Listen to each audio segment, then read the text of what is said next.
Listen, people aren't sales resistant. They're salesmen resistant, saleswomen resistant, they're salespeople resistant. See, everyone likes sales. I'll tell you why. People like buying things. You know what I mean? People love to buy. They just don't like to be sold. I think the biggest thing people have a hard time with is they strive for perfection and they think that they have to close 80 to 90% on the grade to be good.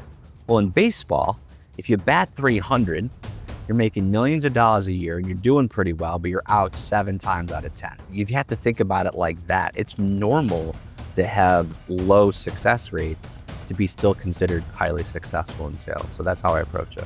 One of the stories that's maybe prevalent in people's mind is that it's the end of sales and that AI is replacing most of these types of functions in sales. It's really not the case. You know, people want to buy from people. And now I'm not saying AI is absolutely not a part of that. It is a significant part of it, but it's really about enabling the sales rep and creating tools and technologies to support the rep. The reps that were just sending emails all day long, essentially the bare minimums. Yeah, you are absolutely going to be replaced by AI.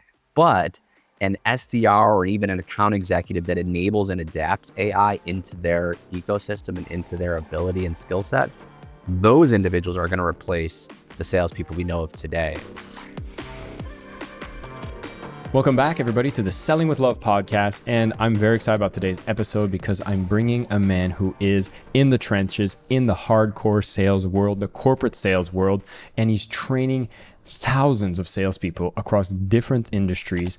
And he has personally managed and hired over 1,500 sales development representatives, and he's going to be talking about what are some of the biggest things that are happening in the industry of sales, talking about the key skills that really make somebody successful at sales, and perhaps the things we should look out if we're having any kind of blocks or struggles with sales, and why in today's world, we might think that sales is going away with all innovations in technology and AI, but you're probably going to see that there's going to be a return and a an influx of people going back into doing ethical sales because it's important to connect with humans more than ever. Gabe Lullo is joining me. He's the CEO of Alley Oop, a sales development organization which has been working with companies such as ZoomInfo, Sales Loft, and Adobe. And he's going to be here teaching us a little more about sales. I'm excited to have him on the show. Welcome, Gabe. It's a pleasure to have you. Thank you so much, Jason. I'm a huge fan of yours. I appreciate the invite, and it's going to be fun. We're going to have a good time. I mean, I always like bringing a fellow salesperson on the show. I mean, for one, if you want to have interesting conversation, bring a great salesperson. And like we're done. We're here to ask questions, answer objections, like the skills of interviewing and tell stories, sales. right? Selling is all about storytelling. So yeah, I'm with you on that. And so one of the stories that's maybe prevalent in people's mind is that it's the end of sales and that AI is replacing most of these types of functions in sales. So I'd love to get your lay of the land. What's going on in sales? What are some of the biggest myths and maybe some of the truths that come with a statement like that? Yeah, it's interesting because, 3 years ago when AI started really coming on the market, everyone was saying, robots, AI, everything's going to be replacing sales. And it's really not the case. I mean, 2025, we're actually seeing a rebirth of sales development reps, a rebirth of people and humans involved in selling. People want to buy from people. And now I'm not saying AI is absolutely not a part of that. It is a significant part of it, but it's really about enabling the sales rep and creating tools and technologies to support the rep and really, the reps that were just sending emails all day long and, doing sequences and, really just doing really essentially the bare minimums. Yeah, you are absolutely going to be replaced by AI. But an SDR or even an account executive that enables and adapts AI into their ecosystem and into their ability and skill set, those individuals are going to replace the salespeople we know of today. And so that's how we approach it. This story has been repeated so many times. Like when the internet came out, people were like, it's the end of salespeople. And then social media came out, it's the end of salespeople. And like this seems to be repaid, but it's with reason. Like there's always, let's be clear, there's a lot of bad sales that happens and everybody usually has a resistance towards sales. And so when you see all the ones doing the bare minimum maybe being replaced by AI, what room exists still for a lot of bad sales practices? Are you seeing more of it come out? Are you seeing that being like flushed out because of AI? What's interesting, the first thing that AI is really doing right now and shaking things up is email automation. And to your point, right, when the internet came out and social media, there was a point about 10 years ago when Marketo and Pardot and all these big email automation platforms came out. And again, everyone's like, fire all the salespeople, go in on everyone just email everybody and everyone's just going to buy everything just off of an email. And then they quickly realized that that's not going to happen. And they rehired all the salespeople back. And now every salesperson uses marketing automation in their day-to-day, job. So it's just another piece or another tool to go ahead and help, again, augment that rep. But at the end of the day, you're right. A lot of things are happening right now in AI emails. And I don't know about you, but my inbox is cluttered with stuff that, is really, really bad. Now, I'm sure it's going to get better, but at this point, I don't really care if the email says they know what college I went to and then they try to sell me something. Like that's essentially what personalization in AI emails are really doing these days. We make 11 million cold calls a year. We have over 100 sellers on our sales floor making 11 million cold calls a year. And that's still the number one way people say yes to an appointment is off an old traditional phone call. And I know that sounds weird and archaic, but that's literally what's happening. Companies like ZoomInfo, they have 350 SDRs. Oracle has close to 1,000 SDRs on their sales floor booking appointments. These are really big brands, hugely tech savvy companies relying on humans to do the work. You've said the word SDR a few times. I'd love you for elaborating that for maybe some people who aren't familiar with some of the lingo. Yeah, I always forget it's in our space, so it's like my lingo. But yes, an SDR is a sales development rep. And just think prospecting, think cold calling, think emailing, think reaching out to people on LinkedIn. The appointment setting function of the sales cycle is what SDRs do exclusively. So about 10, 12 years ago, when we partnered up with ZoomInfo, we were actually just a sales training firm. We were a bespoke sales training company. And ZoomInfo came to us when they just had sellers, they just had account executives. And they said, you know what? We really need more appointments. We need more at-bats. We have a great sales team, but we just need more people in front of it. And that's what we did. We started building out SDR teams. And then of course, the industry itself has completely exploded and it just made sense, right? Why would we want a seller to spend 80% of their time prospecting and 20% of their time presenting and closing? So we took that off an account executive's desk. And now those SDRs are focusing on appointment setting and passing the baton to the seller who does the demo and runs it across the finish line. It's very interesting because I come more from like the online marketing background. Like I was in publishing, I worked for companies like Mindvalley. And even before that, like I was very much doing like direct response marketing. And they're often the ones that are like really doing some of the tactics and testing a lot of the stuff that then you see it actually escalates and then in corporate goes out and it's like, holy crap, that works really, really well. And there was a big shift that happened. I think it would have been like 5 years ago where 10 years ago, everybody was like funnels. You need automated funnels, automated webinar, automated this, automated that. And then people weren't buying. Their conversion rate was super low. And then they started using different terms, which mean the same thing, which was setters and closers. And then they basically started saying, in our process, we just need the people DMing. We just need people setting appointments. And these are the SDRs. And then you had the closers. Now, what would we call the closers in proper B2B technical terms? They're called account executives or AEs. So that's the acronym there. There you go. And so I've seen that shift happen on the digital marketing space or the online direct response space. In corporate, I'm seeing the same thing. So again, it's like a rebirth of the human to human touch. I personally feel like it's a positive trend. Like we're having people connect with people again, even as we thought that the whole process was becoming dehumanized. So I have a very positive outlook on where sales is going. I'd assume you'd be the same. I am the same, absolutely. And it's interesting because there's another layer to this that's absolutely blowing up. And it's the reason why I'm on this podcast with you right now, and that's content. So what we're seeing is sellers, even appointment setters, right? Being influencers on LinkedIn. There's SDRs right now that have 40, 50, 100,000 followers on LinkedIn, and they're getting a ton of response from that. And they're really just micro influencers and subject matter experts. And their entire intention is to grab the attention of a buyer and then pass that baton to a closer. And so content is significant, right? It's blending now into the B2B space. Of course, Instagram, TikTok, it's huge in B2C. It's of course huge in personal life, but it's now blending big time into B2B. And LinkedIn is becoming the new place where everyone goes to for information in regards to business, marketing, sales, thought leadership in business. So it's been significant in addition to the cold calling piece as well. That's, even if I speak to people who are building their personal brands, the content has always been the forefront of something that needs to be done. But there was maybe a hiccup moment where people were like, wait, is content still relevant? Because SEO is not as relevant. People are now using AI tool to get their answers. How do you see the evolution of content in that age?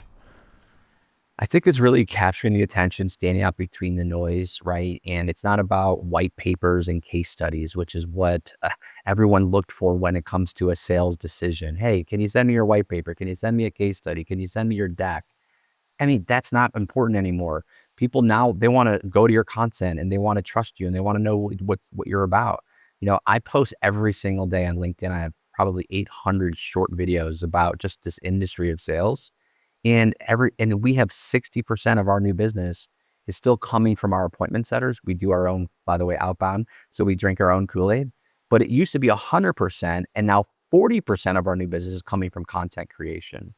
So it's definitely significant, even though, of course, SEO, as you mentioned, very similar to how email is today. It's not as effective at all. And so we're doubling down on calls, physical people talking to people, and of course that content piece to create third party credibility. I had my most interesting thing happen when I got in a conversation with one of my someone had won a competition, did a sales consultation, and I always like getting curious about how the hell did you find out that I exist? And they were like, "Oh, I bought your book." I'm like, "How'd you end up buying my book?" And they're like, "I made a search on ChatGPT, and because the book exists, because content keeps pumping out from being on a podcast, ChatGPT has some sort of like, there's going to be AI SEO, like it's not going to be searching AI.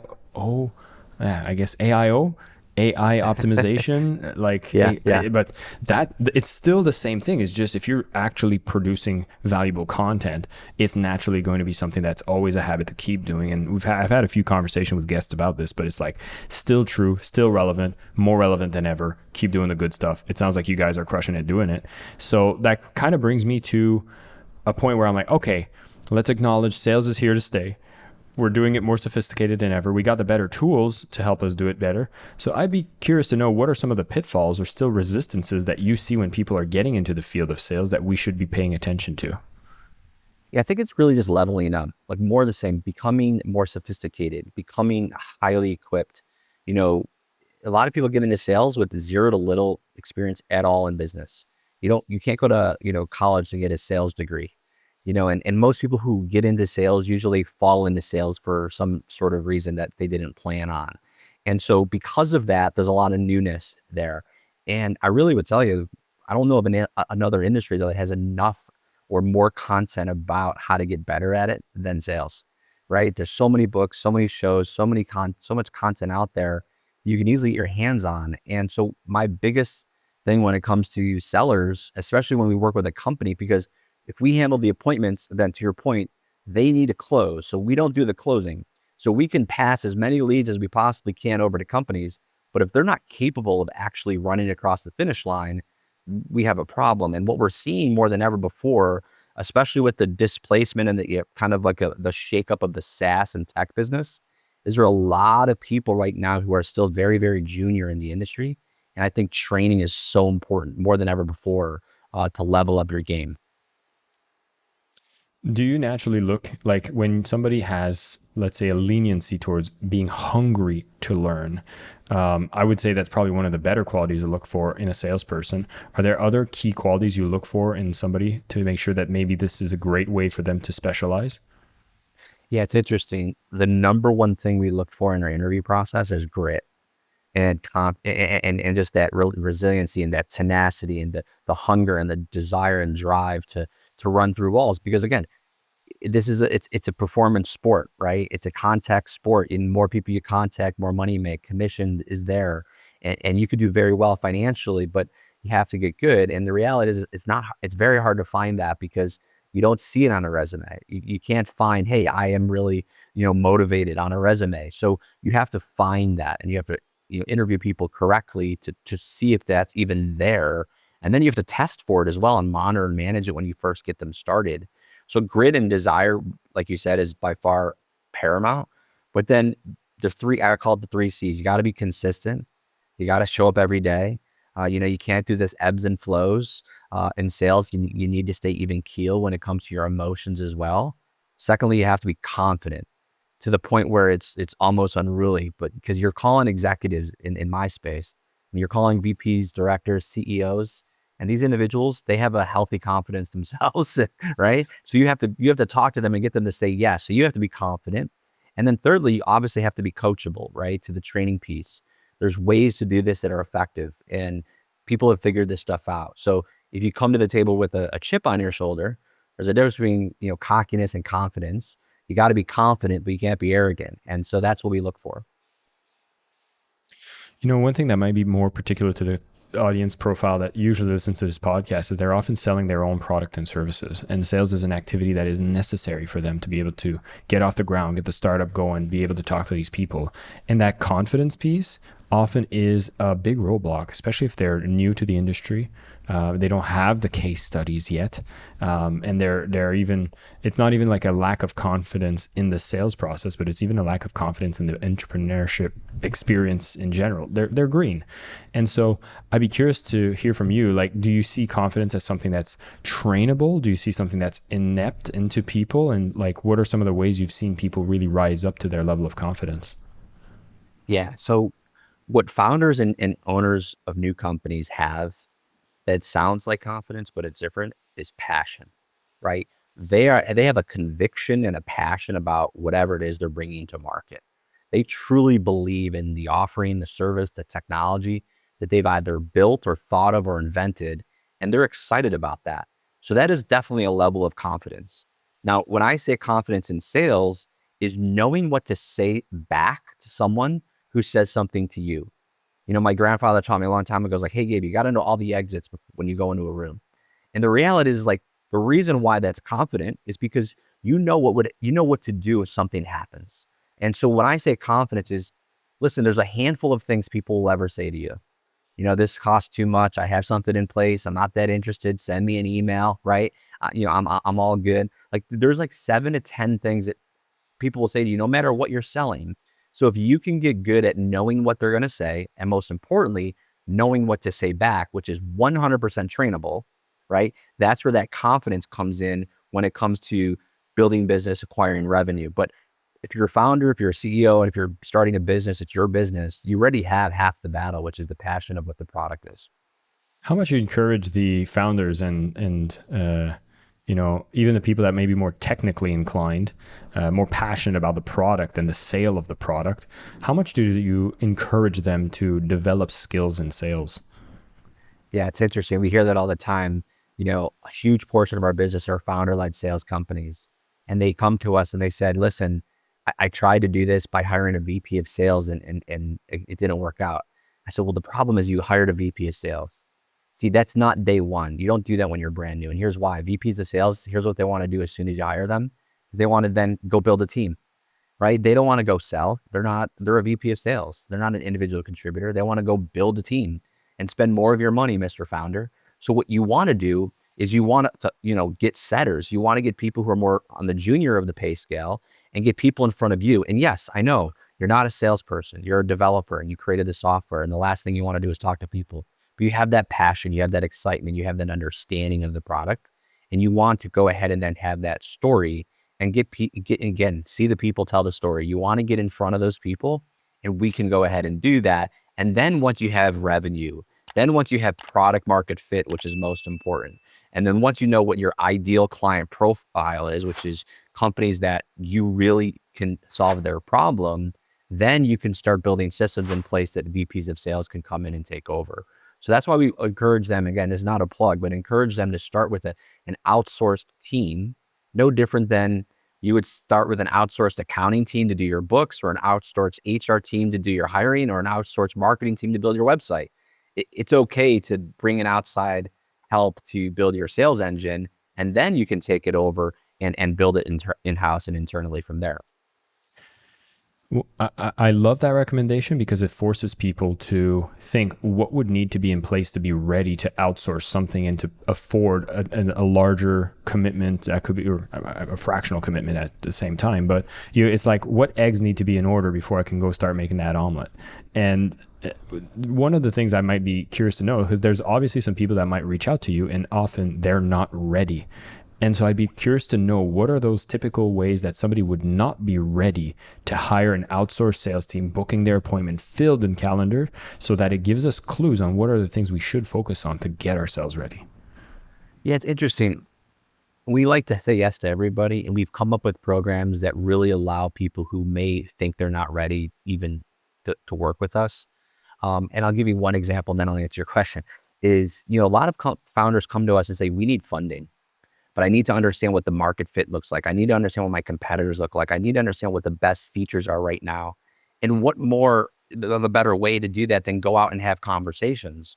So if we're going out in front of the lines and having conversations, we can actually start to learn on what that product actually needs to then bring it to market. So there is definitely room there for us to help, but as long as we manage expectations that we're not here to close business and triple your revenues, we're here to find out what to do to build your product effectively, so you can deliver it. And to your point, the big thing is, if you do want to generate revenue, do you want to go to market in a big way, you need to deliver on the offering, right? Because if we put people in front of you and they're excited and interested, and then you go ahead and get them to say yes to a DocuSign, and you can't deliver, then everything falls apart from that point forward. So it can't be too junior where you're really free everything, not pre-revenue, and then we can help you out.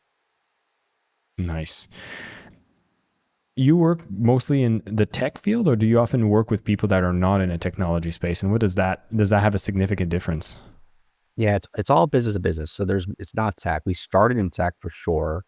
Data companies, Outreach.io, SalesLoft, Orem, Adobe, ZoomInfo, as I mentioned. But then we've migrated into pretty much everything that's B2B. And the reason why is we're not calling homes or individuals.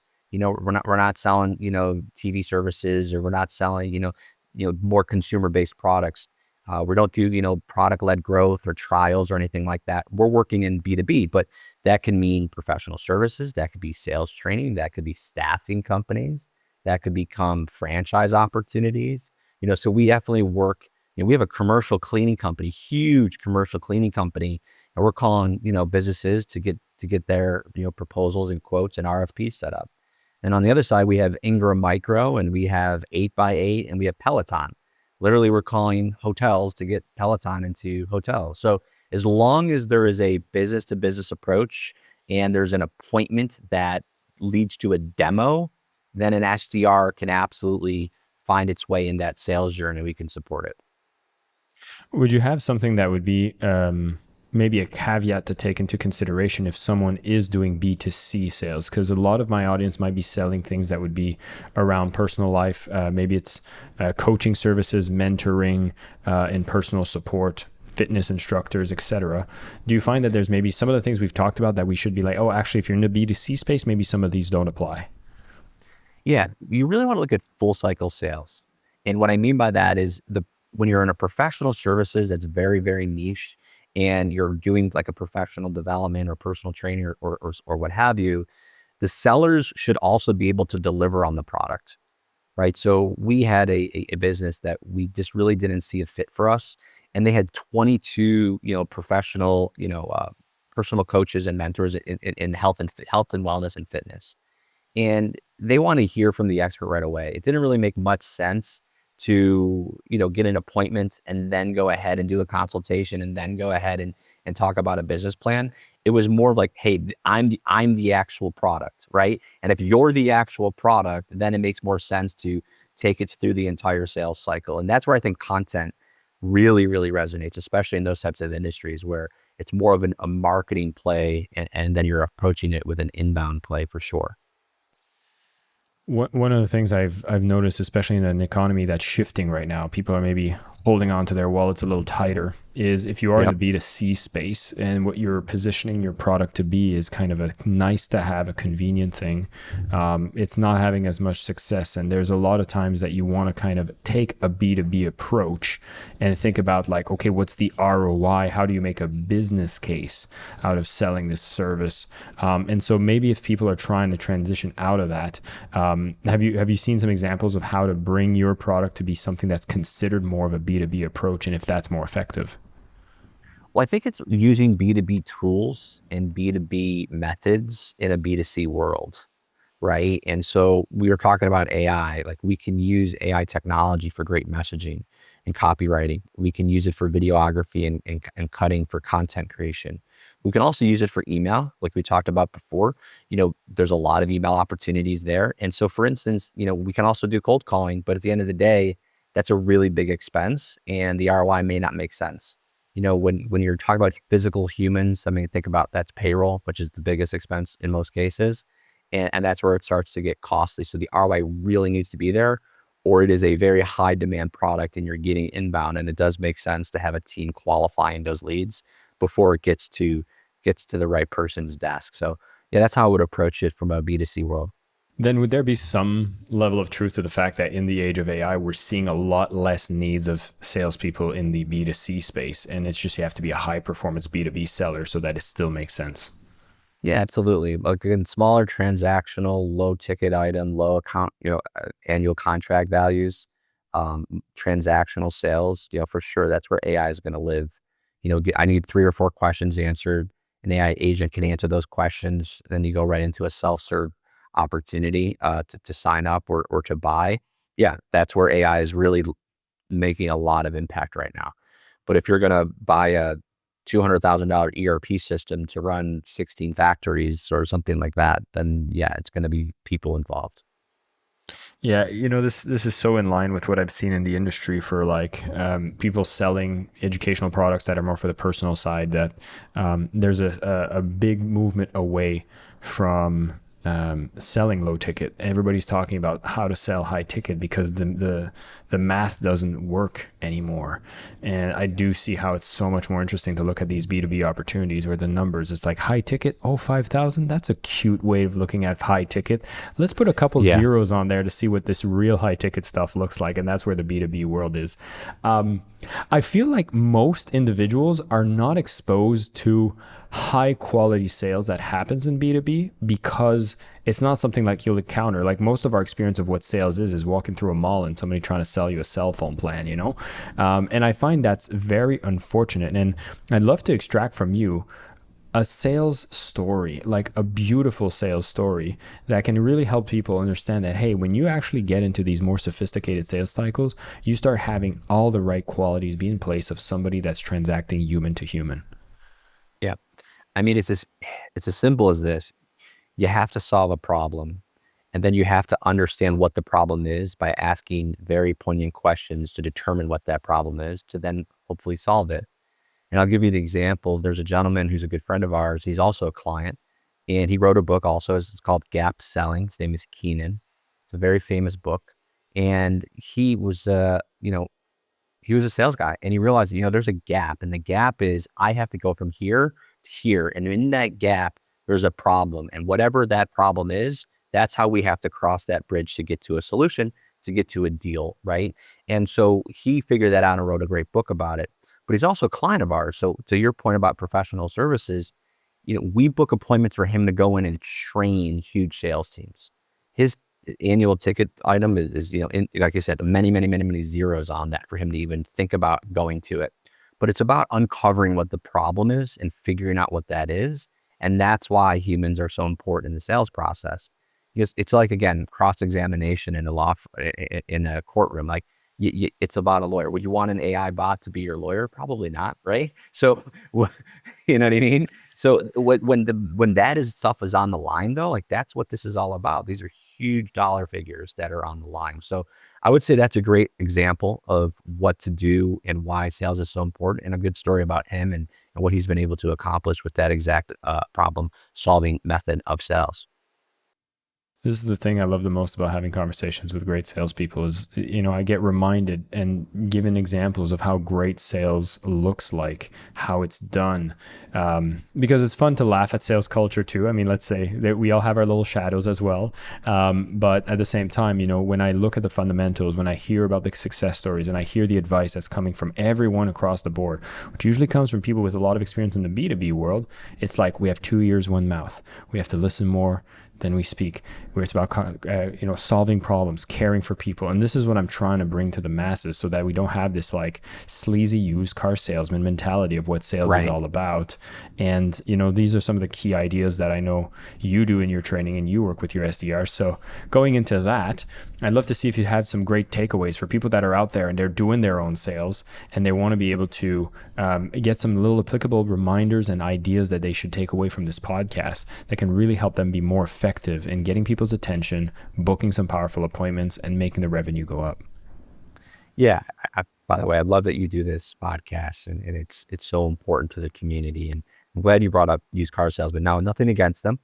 I had some family members that did that for a few years, but I can tell you this, that, when I train my sales team and talk about training sales teams, what I tell people is all the time is like, listen, people aren't sales resistant. They're salesmen resistant. I hear saleswomen resistant. They're salespeople resistant. See, everyone likes sales. I'll tell you why. People like buying things. You know what I mean? People love to buy. They just don't like to be sold. And so at the end of the day, my training to my entire team and anyone who I train is I say, listen, the better you are at not sounding like a salesman is the better you are going to be at sales. And so think about everything you were trained or everything that you thought is the best way to do it and do the opposite of that. And so we have this training that I do with people that I say, okay, listen, tell me all the reasons why your product is amazing. And they tell me all these, and they can nail it, right? And they say it so well, and they say all these great value props, and they say all the great things about their product. I said, great. Now tell me the opposite of that. And then they're like, what? Deer in headlights. I said, let's break this down, every single sentence, and let's talk about the opposite of that. Those are the problems. So in my scenario, I would say, okay, we're the world's largest remote sales development agency. We've helped all these amazing companies do this, this, and this. Okay, how do we break that up and flip it upside down? Well, we work with companies that invite us in who have issues getting more appointments on the calendar and have low win rates and are not hitting quota every single month. Now, I'm assuming that you don't deal with any of those problems, right? And they're like, no, we actually have some of those problems. Oh, okay. Well, would it be worth 15 minutes to see if it's something that we can help you with? And maybe you can start getting back on track for the next 2 quarters and finish up 2025 with a bang. And that's my approach, right? And so that's a much different way of approaching it, where everyone's just trying to be a billboard or a mini commercial. And that's sales. That's marketing, right? You want to be a salesperson. You want to ask questions, find out what the problem is, and then gain interest and pique their interest and curiosity and move them to the next step. I don't know. Did I answer your question? Hell yeah. I'm not sure.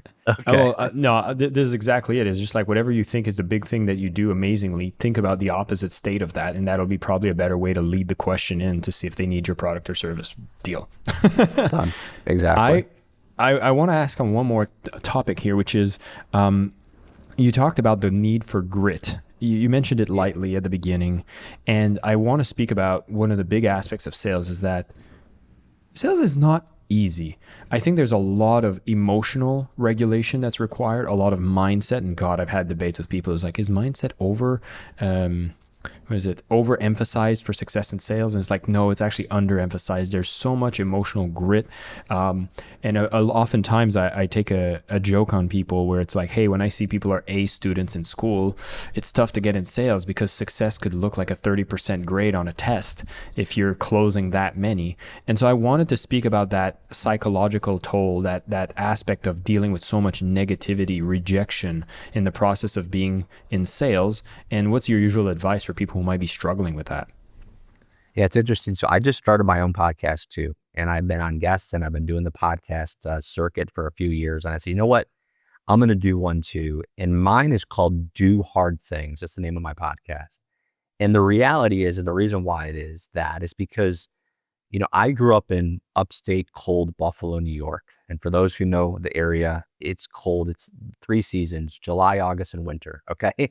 And so it's hard. Now, also with about the area that I grew up in, it's a very blue collar, meaning that everyone in my family, truth, this is truth, everyone in my family, had to lift heavy things to make money, had to, potentially get hurt at work on roofs and on buildings and, and doing construction to make money. Or they smelled like fish and came home at 3 in the morning because they're in the restaurant business to make money. I realized that my mouth and my mind can make money. And it was like an explosion in my head. And so the reality is just because we're not physically doing hard labor doesn't mean sales isn't hard.